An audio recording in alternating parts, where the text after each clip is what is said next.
Today, Jack is going to show you how to make a do-it-yourself knitting machine mast.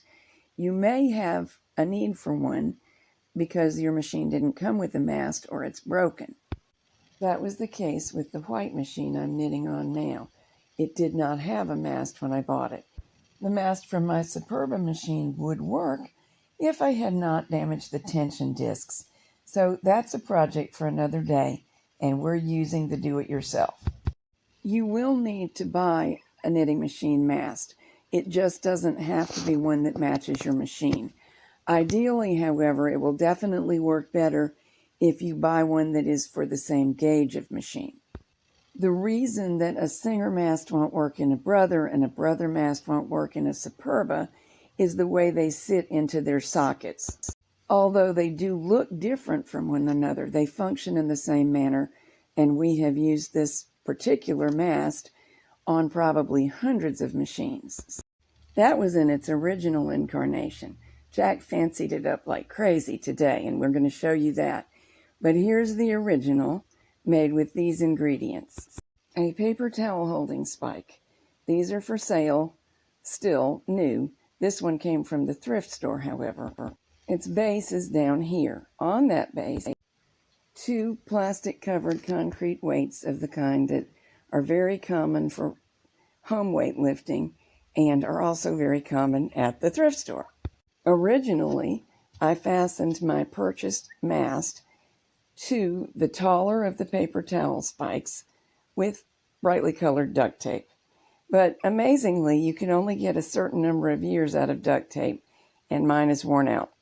It did a good job for a long time, but now the mast is twisting within the duct tape collar, and it just won't be stabilized.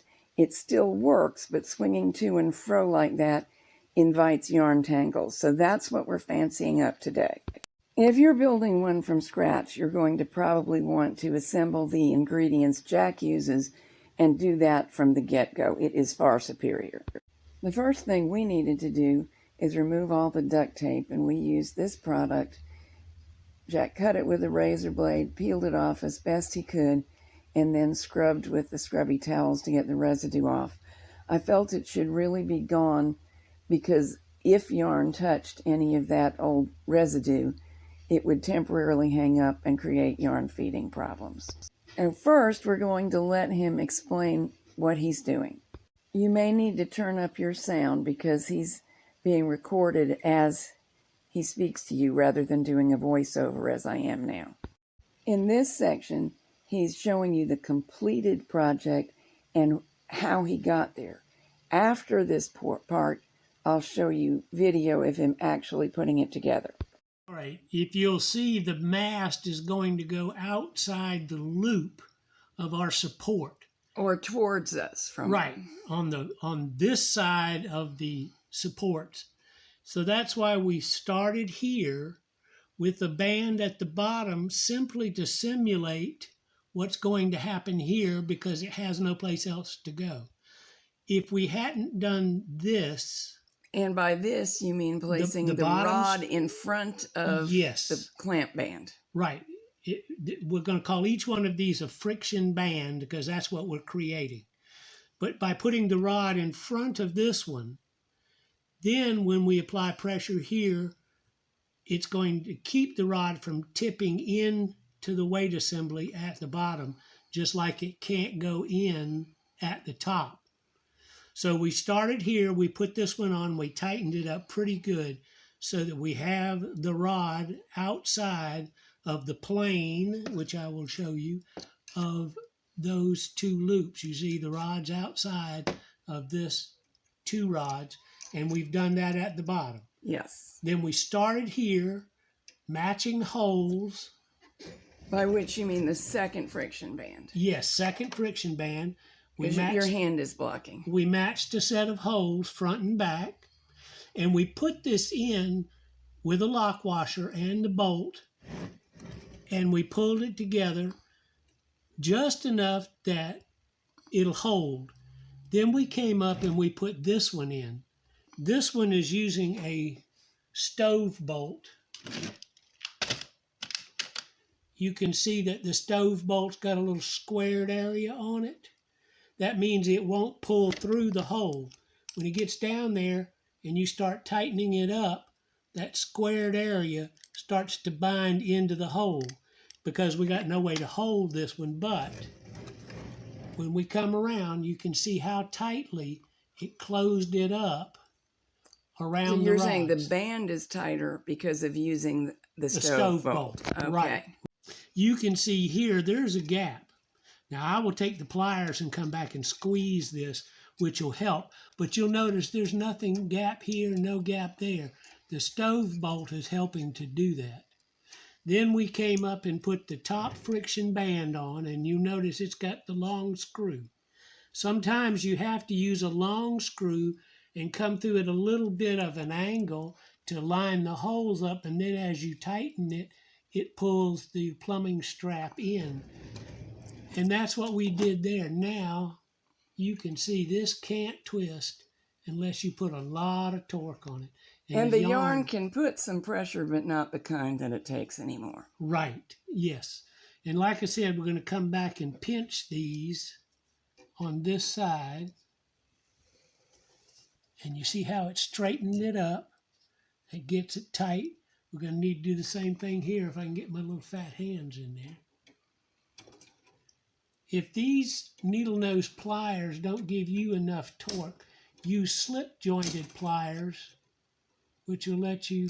More mechanical advantage for smaller hands or yes, hands that aren't used to doing this. Right. So we have long bolts to pull the straps in tight. Then we have little short bolts like this to, once we've got it pulled in, just really snug it up. And you want to tighten these as much as you possibly can. Here's a good example. No gap here, no gap here. Let me tilt it just a little bit. There you go. So you keep tightening these until you can get them as close together and the band squeezed as much as possible. So is this going to wear longer than my duct tape version? I'm thinking, yeah, just a little. I'm going to reach up where the thread would go through the bug head now. When I start torquing it from side to side, notice it's moving the weight rather than twisting our mast. And that's what we want to do, is keep the mast from twisting. And he must have been applying more pressure than the yarn does, because I've, using this setup, never had the weights move. That's why there are two. One did. Mm-hmm. All right, now for the finishing touches, we've done the pinching that we could, and I'm going to tighten these down until they scream for mercy, because we do want the plumbing strap, and you'll watch the bolt turn as I do this. We want it as tight as it'll possibly go.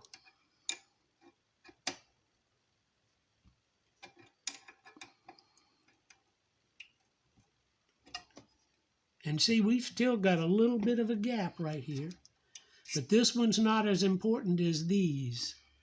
So we'll go back and I'll get a pair of slip joint pliers and I'll pinch this, and then I'll tighten these all the way up. Here's the process in progress. We assembled two kinds of plumbing strap, two lengths of bolts and nuts to match them, plus lock washers.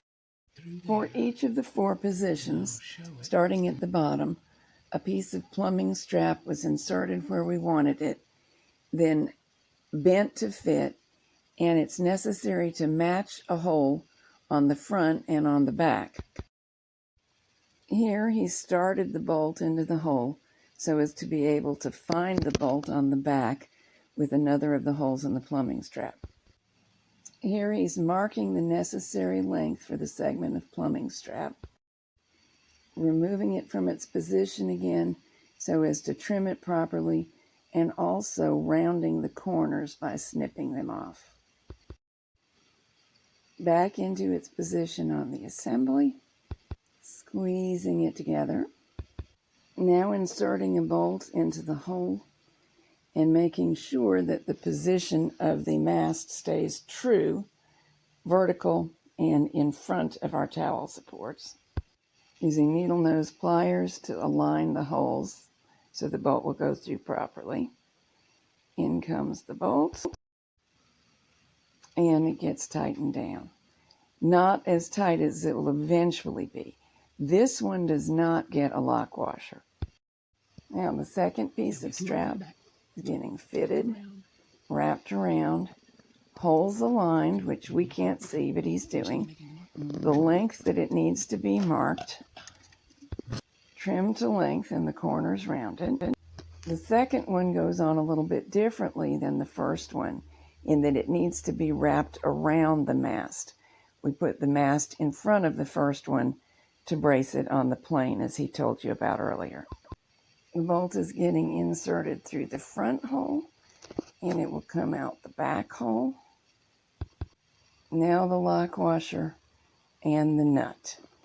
And he emphasizes, tighten it down enough so it'll hold still, but don't tighten it all the way down until everything is on. Each piece gets wrapped, test fitted, trimmed, cut to length, and aligned. The bolt goes through both layers. On the top 3 braces, a lock washer gets added and the nut added on. Here comes the 4th one, and we found 4 to be plenty. Here it's getting aligned using the tip of the needle nose pliers. And the final bolt, lock washer, and nut assembly. And then we put the nut back. Now everything can be completely tightened up, as Jack showed you in the very beginning of the movie. He emphasizes that the plumbing strap will only do the job as a brace if these things are made as tight as they can be.